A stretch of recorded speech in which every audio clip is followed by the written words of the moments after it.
Donc, le dessin ici, tu as dessiné ça avec des traits et des formes non fermées. Donc, je vais ouvrir ça.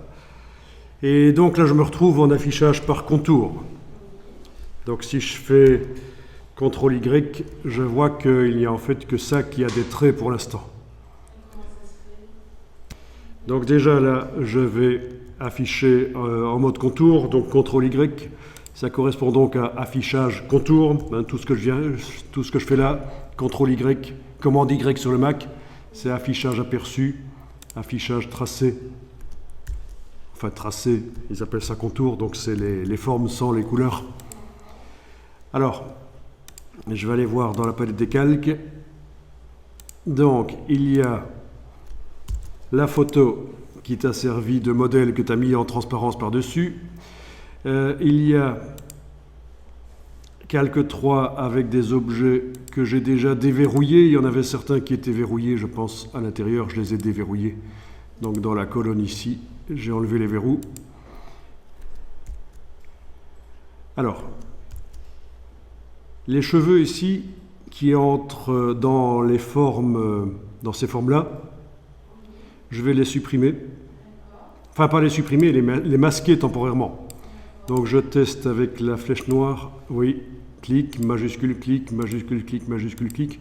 Donc c'est vraiment tous des traits ouverts que tu as fait. Si on regarde, ah oui c'est ça, c'est un trait ouvert celui-ci. Donc là je m'éloigne un peu du sujet des cheveux parce que je veux regarder ce que tu as fait. Oui, c'est pas des formes fermées. Et c'est là tout le problème, ce ne sont pas des formes fermées, ce sont des traits. Mais ce ne sont pas des formes, tu as dessiné tout avec des traits qui ne sont pas des formes fermées. Une forme fermée, c'est bien sûr ce genre de choses. Quand on dessine, c'est une forme, voilà, on fait la forme et on vient la fermer. C'est une forme fermée. Tandis que toi, tu as fait des traits. Voilà. Ici, CTRL-clic pour désélectionner, CTRL-clic pour désélectionner. Ceci dit, si on dessine assez loin, ah non, il faut vraiment faire CTRL-clic avec le crayon qui reste sélectionné. Donc ce sont des traits, tu as fait avec des traits comme ça en fait. Des traits, et tu as assemblé les choses d'une certaine manière, voilà, tu as dessiné avec des... Et finalement, ça peut faire des formes... Ça peut faire des formes qui ont l'air d'être fermées, mais en réalité, c'est un assemblage de traits, quoi. Mais du coup, il faut que je recommence tout. Et bien sûr, il faut que tu recommences tout. Mais non, hein. Non, mais après, ça ne me dérange pas. Mais non, hein, bien sûr que non. Il y a une solution, parce qu'on peut dessiner comme ça, hein, c'est pas interdit, on peut dessiner comme ça, voilà. Donc ça, c'est pas une forme fermée, vraiment, au sens technique de Illustrator, c'est pas une forme fermée, ceci. Voilà, donc ceci, je vais supprimer.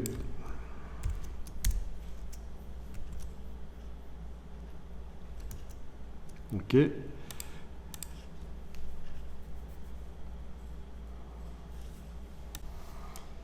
Voilà, donc je vais prendre la flèche noire et sélectionner ça, clic, majuscule, clic, majuscule, clic, majuscule, clic. Je vais dans Objet, Masquer, Sélection. Donc voilà, dans le calque où ça se trouvait, les yeux sont partis en face de ces traits-là. C'était quand même plus facile d'utiliser Objet, Masquer, Sélection plutôt que d'essayer de trouver ici.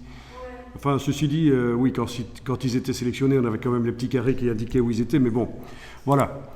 Alors, les traits qui restent là, celui-ci, ah oui, celui-ci c'est aussi pour la coiffure, en fait. Ok, donc dans la palette des calques, il est là. Oui, donc je vais enlever l'œil, voilà. Ça, on le récupérera après. Ici, je vais englober tout ça et mettre une couleur noire. Donc, je vais aller dans le nuancier. Une couleur noire sur quoi? Ben, sur le contour. Sur le contour. Il y a des points d'interrogation pour dire que oui, certains ont déjà une couleur et d'autres pas. Donc, c'est hybride comme sélection. Alors, menu, fenêtre, nuancier. Et c'est là que je remarque que le nuancier, en fait, il est vide. Tout comme la palette des formes, tout comme la palette symboles. Pourquoi?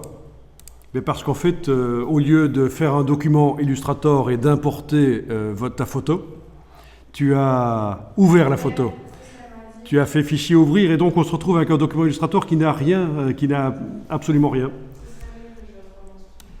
Alors, on va double-cliquer là-dessus parce qu'en fait par le nuancier, j'arrive pas à créer une nouvelle nuance, c'est grisé. Voilà, donc je vais double-cliquer sur l'échantillon ici et aller choisir la nuance dans le sélecteur qui s'ouvre. OK. Donc voilà, il y a des traits, ça a l'air correct maintenant.